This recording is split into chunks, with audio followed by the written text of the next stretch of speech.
ಸಾಹಿತ್ಯ ಪರಿಷತ್ತಿನ ರಾಜ್ಯಾಧ್ಯಕ್ಷರು ನಮ್ಮ ಶಿವಮೊಗ್ಗ ಜಿಲ್ಲಾ ಸಾಹಿತ್ಯ ಪರಿಷತ್ತಿನ ಇದನ್ನು ಎಲ್ಲರೂ ನಾವು ಪ್ರತಿಭಟಿಸ್ತೀವಿ. ಇವತ್ತು ರಾಷ್ಟ್ರಕವಿಗಳು ಜ್ಞಾನಪೀಠ ಪುರಸ್ಕೃತರು ಹುಟ್ಟಿದಂತಹ ಈ ಊರಿಗೆ ನಮ್ಮ ಪರಿಷತ್ತಿನ ರಾಜ್ಯಾಧ್ಯಕ್ಷರು ಸರ್ವಾಧಿಕಾರಿ ಧೋರಣೆಯಿಂದ ಮಾಡಿರುವ ಅವಮಾನವನ್ನು ನಾವೆಲ್ಲರೂ ಕೂಡ ಉಗ್ರವಾಗಿ ವಿರೋಧಿಸ್ತೀವಿ, ಪ್ರತಿಭಟಿಸ್ತೀವಿ. ಸಭೆ ಸೇರಿರ್ತಕ್ಕಂಥದ್ದು ಕೇವಲ ಮಂಜುನಾಥ್ ಅಥವಾ ಮಹೇಶ್ ಜೋಶಿ ಸೇರಿರ್ತಕ್ಕಂಥದ್ದಲ್ಲ. ಈ ಸರ್ವಾಧಿಕಾರಿ ಧೋರಣೆ ಏನಿದೆಯೋ ಆವಾಗಲೇ ನಾವು ವಿರೋಧ ಮಾಡಬೇಕಾಯಿತು. ಕೋಟಾದಲ್ಲಿ ನಡೆದಿರ್ತಕ್ಕಂಥ ಸಭೆ ಅವರು ಯಾರಿಗೂ ಕೆಲ ಜನ ಅವರು ಜೋಶಿಯವ್ರಿಗೆ ಹತ್ತಿರದವ್ರು ಇಟ್ಕೊಂಡು ಅವರ ಅವಧಿಯನ್ನು 3 ವರ್ಷದಿಂದ 5 ವರ್ಷಕ್ಕೆ ಹೆಚ್ಚು ಮಾಡಿಕೊಂಡಾಗ ನಾವು ಆವಾಗಲೇ ವಿರೋಧಿಸಬೇಕಾಗಿತ್ತು. ನಿಮ್ಮನ್ನು ಆರಿಸಿರ್ತಕ್ಕಂಥದ್ದು ಕೇವಲ 3 ವರ್ಷಗಳಿಗೆ ಅವಧಿಗೆ ಮಾತ್ರ, ಇನ್ನು ಉಳಿದಿರ್ತಕ್ಕಂಥ 2 ವರ್ಷದ ಅವಧಿಯನ್ನು ನೀವು ಹೇಗೆ ಸೇರಿಸ್ಕೊಂಡ್ರೆ ಅಂತಕ್ಕಂಥ ನಾವು ಪ್ರಶ್ನೆ ಮಾಡಬೇಕು. ಯಾಕಂದರೆ ನಾವೆಲ್ಲ ಮತದಾರರು ಕೊಟ್ಟಿರ್ತಕ್ಕಂಥದ್ದು ಅವ್ರಿಗೆ ಕೇವಲ 3 ವರ್ಷಕ್ಕೆ ಮಾತ್ರ ಮತ ಕೊಟ್ಟಿದ್ದೆ. ಇನ್ನು 2 ವರ್ಷ ಅವ್ರನ್ನ ಸೇರಿಸ್ಕೊಂಡಿರ್ತಕ್ಕಂಥ ವಿರೋಧ ಮಾಡಬೇಕು. ಅಲ್ಲೇ ನಾವು ಸೋತಿದ್ದೀವಿ. ಈಗ ಹೋರಾಟ ಮತ್ತೆ ಅದೇ ಪ್ರಕಾರ ಪ್ರಾರಂಭದಲ್ಲಿ ಹೋರಾಟ ಮಾಡಬೇಕು. ಅದಕ್ಕೆ ಪ್ರತಿಯೊಬ್ಬ ಕನ್ನಡದ ಕಳಕಳಿ ಇರ್ತಕ್ಕಂಥದ್ದನ್ನು ಅದಕ್ಕೆ ಸಹಕಾರ ಕೊಡಬೇಕು. ಕೊಟ್ಟು ಈ ರೀತಿ ಆದ ಮುಂದೆ ಯಾವ ಕಾಲಕ್ಕೂ ಜಿಲ್ಲೆಗಾಗಲಿ ಅಥವಾ ರಾಜ್ಯಕ್ಕಾಗಲಿ ಆಗಬಾರ್ದು ಅಂತಕ್ಕಂಥದ್ದು ನನ್ನ ವೈಯಕ್ತಿಕವಾದಂಥ ಅಭಿಪ್ರಾಯ. ಕನ್ನಡ ಸಾಹಿತ್ಯ ಪರಿಷತ್ತು ಅನ್ನೋದು ಅದೆಲ್ಲರ ಕನ್ನಡಿಗರ ಒಂದು ಸಂಸ್ಥೆ.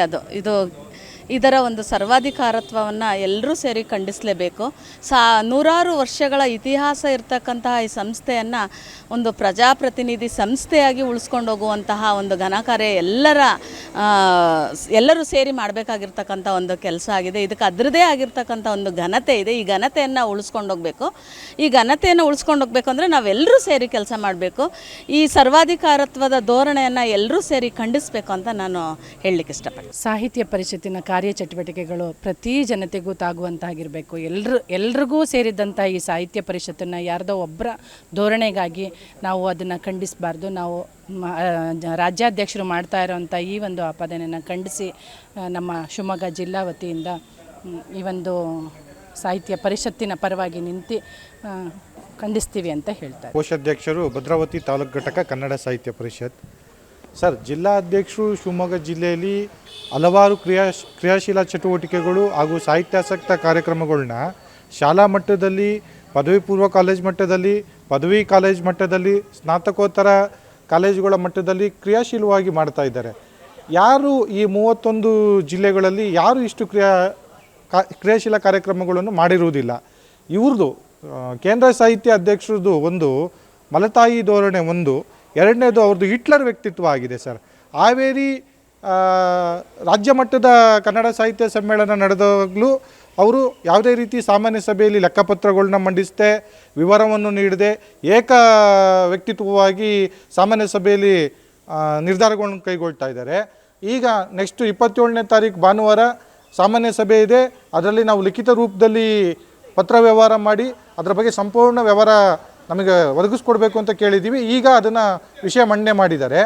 ಈಗ ಮಂಡ್ಯ ಕನ್ನಡ ಸಾಹಿತ್ಯ ಸಮ್ಮೇಳನದಲ್ಲಿ 2.25 ಕೋಟಿ ಸಾಹಿತ್ಯ ಸಮ್ಮೇಳನದ ಹಣಕಾಸು ಮತ್ತು ಹಣಕಾಸಿನ ತಕ್ತೆಗಳನ್ನು ನಮ್ಮ ಕೇಂದ್ರ ಸಾಹಿತ್ಯ ಅಕಾಡೆಮಿ, ಕನ್ನಡ ಸಾಹಿತ್ಯ ಪರಿಷತ್ ಅಧ್ಯಕ್ಷರು ಕೊಟ್ಟಿರುವುದಿಲ್ಲ.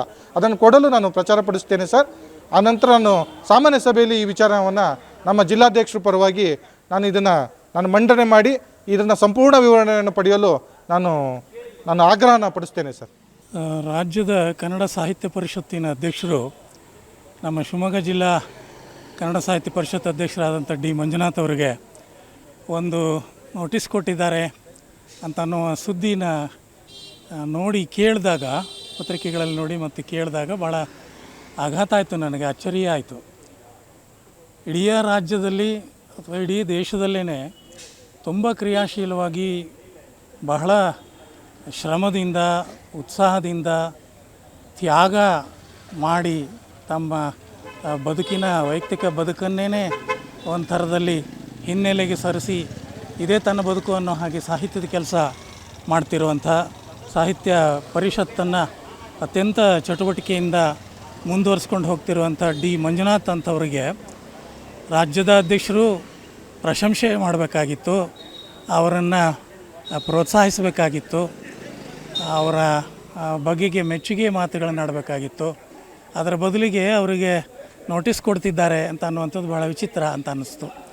ಆಮೇಲೆ ವಿವರಗಳನ್ನೆಲ್ಲ ತಿಳಿತಾ ಇದು ನಮ್ಮ ರಾಜ್ಯಾಧ್ಯಕ್ಷರಾದಂಥ ಮಹೇಶ್ ಜೋಶಿ ಅವರ ಸರ್ವಾಧಿಕಾರಿ ಧೋರಣೆಯ ಮತ್ತೊಂದು ಕಾರ್ಯ ಅಂತ ಅನ್ನಿಸ್ತು. ಹಿಂದೆಯೂ ಇಂಥ ಕೆಲವು ತೀರ್ಮಾನಗಳನ್ನು, ಹೇಳಿಕೆಗಳನ್ನು, ಕ್ರಿಯೆಗಳನ್ನು ಮಾಡಿ ಅವರು ಆ ಬಗೆಯಲ್ಲಿ ತಮ್ಮ ಧೋರಣೆಯನ್ನು ತೋರಿಸ್ಕೊಂಡಿದ್ದಾರೆ.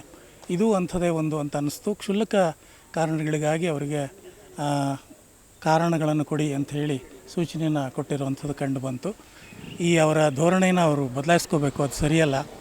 ಅದನ್ನು ನಾವು ಖಂಡಿಸ್ತೇವೆ. ಸಾಹಿತ್ಯ ಪ್ರೇಮಿಗಳಾಗಿ, ಇದು ಶಿವಮೊಗ್ಗ ಜಿಲ್ಲೆಯವರಾಗಿ ನಾವು ಬಹಳ ತೀವ್ರವಾಗಿ ಅದನ್ನು ಖಂಡಿಸ್ತೇವೆ. ಅವರು ಆ ನೋಟಿಸನ್ನು ಹಿಂತಗೋಬೇಕು, ತಮ್ಮ ಹೇಳಿಕೆಯನ್ನು ವಾಪಸ್ ತಗೋಬೇಕು ಮತ್ತು ಮಂಜುನಾಥ್ ಅವರಿಗೆ ಎಲ್ಲ ಬಗೆಯಲ್ಲಿಯೂ ನ್ಯಾಯ ಸಿಗಬೇಕು ಮತ್ತು ಅವರಿಗೆ ಎಲ್ಲ ಬಗೆಯ ಪ್ರೋತ್ಸಾಹ ಸಿಗಬೇಕು. ನಾವು ಮಂಜುನಾಥ್ ಅವರ ಹಿಂದೆ ಅವರಿಗೆ ಸಹಾಯಕರಾಗಿ ಸಹಕಾರ ಕೊಡ್ತೇವೆ ಅಂತ ಅನ್ನುವ ಮಾತುಗಳನ್ನು ಹೇಳೋದು ನನಗೆ ಭಾಳ ಸಂತೋಷದ ಸಂಗತಿ. ಇದು ನಮ್ಮೆಲ್ಲರ ಕರ್ತವ್ಯ ಅಂತ ಕೂಡ ನಾವು ಭಾವಿಸ್ತೇವೆ. ಸನ್ಮಾನ್ಯ ಎಲ್ಲ ಕನ್ನಡದ ಮನಸ್ಸುಗಳೇ, ಇವತ್ತು ಎಲ್ಲರೂ ಪ್ರಾಜ್ಞರು ಮಾತು ಹೇಳಿದ್ದಾರೆ ವಿಚಾರಗಳನ್ನು. ಮಹೇಶ್ ಜೋಶಿ ಅಂತಕ್ಕಂಥ ಒಬ್ಬ ವ್ಯಕ್ತಿ ಇಡೀ ಕನ್ನಡದ ಮನಸ್ಸುಗಳನ್ನು ಅಲ್ಲಾಡಿಸ್ತಾರೆ ಅಂತ ಹೇಳಿದ್ರೆ ಅದ್ರ ಹಿಂದಿರೋ ಶಕ್ತಿ ಯಾವುದು ನಾವು ಭಾಳ ಯೋಚನೆ ಮಾಡೋಕ್ಕಾಗಿತ್ತು. ಯಾವುದೋ ಒಂದು ಬಲವಾದ ಶಕ್ತಿ ಅದ್ರ ಹಿಂದೆ ಇಲ್ದಿದ್ರೆ ಅವ್ರು ಇಡೀ ಕನ್ನಡದ ಮನಸ್ಸುಗಳನ್ನು, ಚಳುವಳಿಕಾರರನ್ನು, ಹೋರಾಟಗಾರರನ್ನು ಹತ್ತಿಗೆ ಸಾಧ್ಯನೇ ಇಲ್ಲ. ಇವತ್ತು ಒಬ್ಬ ಸಾಮಾನ್ಯ ಒಬ್ಬ IAS ಮಾಡಿರ್ತಕ್ಕಂಥ ನಿವೃತ್ತ IAS ವ್ಯಕ್ತಿ, ನೂರಾರು ವರ್ಷಗಳ ಇತಿಹಾಸ ಇರತಕ್ಕಂಥ ಕನ್ನಡ ಪರ ಹೋರಾಟಗಳನ್ನು, ಕನ್ನಡ ಸಂಸ್ಕೃತಿ ಇರತಕ್ಕಂಥ ಒಂದು ಸಾಹಿತ್ಯ ಪರಿಷತ್ತಿನ ಬುಡವನ್ನೇ ಅಲ್ಲಾಡ್ಸಕ್ಕೆ ಹೊಡ್ತಾರೆ ಅಂತ ಹೇಳಿದ್ರೆ ಇದು ಭಾಳ ದಾಷ್ಟ್ಯಕ್ಕೆ ನಮ್ಮ ರಾಜ್ಯ ಹೋಗೋದಕ್ಕೆ ನಾವಂತೂ ಬಿಡಲ್ಲ. ಈ ನಿಟ್ಟಿನಲ್ಲಿ ಇವತ್ತು ತೀರ್ಥಹಳ್ಳಿ ಏನಿದೆ, ರಾಷ್ಟ್ರಕವಿ ಕುವೆಂಪುರವರು ಮಾತು ಹೇಳಿದ್ರು, ಮುಗೀತಿದು ಓರ ಕಾಲ, ಇದು ಸರ್ವರ ಕಾಲ, ಸರ್ವೋದಯದ ಕಾಲ ಅಂತ ಹೇಳಿದ್ರು. ಇವತ್ತೇನಾಗಿದೆ, ನಮ್ಮ ರಾಜ್ಯವನ್ನು ಯಾವುದೋ ಒಂದು ಸೈದ್ಧಾಂತಿಕ ಭಿನ್ನಾಭಿಪ್ರಾಯ ಇರತಕ್ಕಂಥ ಅಥವಾ ಒಂದು ವ್ಯಕ್ತಿಯ ಮನೆಯ ಆಸ್ತಿಯನ್ನಾಗಲಿಕ್ಕೆ ಸಾಹಿತ್ಯವನ್ನು ಅಥವಾ ಸಾಹಿತ್ಯ ಪರಿಷತ್ತನ್ನು ನಾವು ಬಿಡೋದಂಥ ಸಂದರ್ಭವಿಲ್ಲ. ಈ ಹಿಂದೆನೂ ಕೂಡ ಬೇರೆ ಬೇರೆ ಸಂದರ್ಭದಲ್ಲಿ ರಾಷ್ಟ್ರಕವಿ ಕುವೆಂಪು ಅವರಿಗೆ ಅವಮಾನ ಆದ ಸಂದರ್ಭದಲ್ಲೂ ಕೂಡ ನಾವು ತೀರ್ಥಹಳ್ಳಿಯಿಂದ ಇಡೀ ರಾಜ್ಯದಂಥ ಕುವೆಂಪು ಜ್ಯೋತಿಯನ್ನು ತೊಗೊಂಡೋಗಿ ಫ್ರೀಡಮ್ ಪಾರ್ಕ್ನಲ್ಲಿ ಇಟ್ಟಿದ್ವಿ.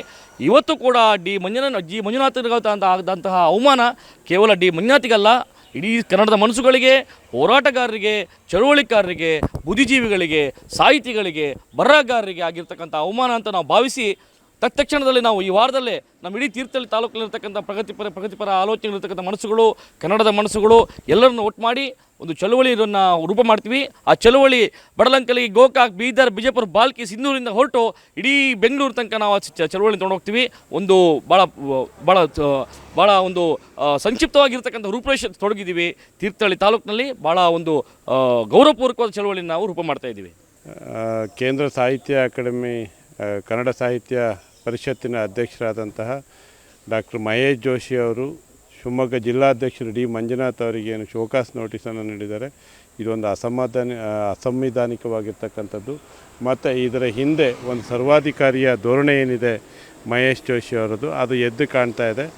ಇವರು ಆರಂಭದ ದಿನದಿಂದಲೂ ಕೂಡ ಇಡೀ ಕನ್ನಡ ಸಾಹಿತ್ಯ ಪರಿಷತ್ತನ್ನು ದಿಕ್ಕು ತಪ್ಪಿಸುವ ಮತ್ತು ಸಂಪೂರ್ಣವಾಗಿ ತನ್ನ ಸ್ವಂತ ಸಂಸ್ಥೆ ಅಥವಾ ಸ್ವಂತ ಆಸ್ತಿಯ ರೀತಿ ಮಹೇಶ್ ಜೋಶಿ ಅವರು ಬದಲಾವಣೆ ಮಾಡೋಕ್ಕೆ ಹೊರಟಿರ್ತಕ್ಕಂಥದ್ದು, ಇದನ್ನು ನಾವು ಖಂಡಿಸ್ತೀವಿ. ಹಾಗೆಯೇ ಇವತ್ತು ಶಿವಮೊಗ್ಗದಲ್ಲಿ ಈ ಎಲ್ಲ ಸಾಹಿತ್ಯ ಆಸಕ್ತರು, ಸಮಾನ ಮನಸ್ಕರುಗಳು ಡಿ ಮಂಜುನಾಥ್ ಅವರಿಗೇನು ಶೋಕಾಸ್ ನೋಟಿಸನ್ನು ಕೊಟ್ಟಿದ್ದರು, ಇದನ್ನು ಖಂಡಿಸಿ ಸಭೆಯನ್ನು ನಡೆಸಿದ್ದೀವಿ. 12ನೇ ತಾರೀಕು ಪತ್ರಿಕಾಗೋಷ್ಠಿಯನ್ನು ಹಾಗೂ 15ನೇ ತಾರೀಕು ದೊಡ್ಡ ಮಟ್ಟದ ಪ್ರತಿಭಟನೆಯನ್ನು ಮಾಡ್ತಾಯಿದ್ದೇವೆ ಶಿವಮೊಗ್ಗದಲ್ಲಿ. ನಮ್ಮ ಉದ್ದೇಶ ಇಷ್ಟೇ, ಕನ್ನಡ ಭಾಷೆ ಉಳಿಬೇಕು.